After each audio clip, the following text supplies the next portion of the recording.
জীবনে কখনো আমরা বিজয়ী হই, কখনো আমরা পরাজিত হই। কখনো সুখ আসে, আবার কখনো দুঃখও আসে।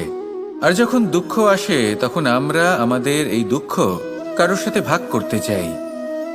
আমরা কারোর সাথে নিজের দুঃখ ভাগ করে নিই, আর সেই ব্যক্তি আমাদের দুঃখ নিয়ে উপহাস করে। তখন আমরা আরো দুঃখী হয়ে যাই। আমরা এই সংসারকে দোষ দিতে থাকি, কিন্তু এতে সংসারের কোনো দোষ নেই। ভুল আপনার যে আপনি কোনো কুপাত্রকে নির্বাচন করেছেন দুঃখ ভাগ করার জন্য। মনে রাখবেন, যদি আপনার শরীরে ক্ষতস্থান তৈরি হয় এবং সেই ক্ষত নিয়ে আপনি প্রত্যেক জায়গায় ঘুরে বেড়ান, প্রত্যেক বাড়িতে আপনি ওষুধ হয়তো নাও পেতে পারেন, কিন্তু সেখানে নুন আপনি অবশ্যই পাবেন। সেই জন্য যখনই দুঃখ পাবেন, শুধু সেই ব্যক্তিদের কথা মনে করুন যারা আপনার দুঃখ, আপনার যন্ত্রণাকে বুঝতে পারবে, যারা আপনার সহায় হবার জন্য প্রস্তুত, আপনাকে সাহায্য করার জন্য প্রস্তুত, আপনার অন্তরকে প্রেরিত করতে প্রস্তুত। তাদের কাছে নয় যারা আপনার দুঃখ নিয়ে উপহাস করে।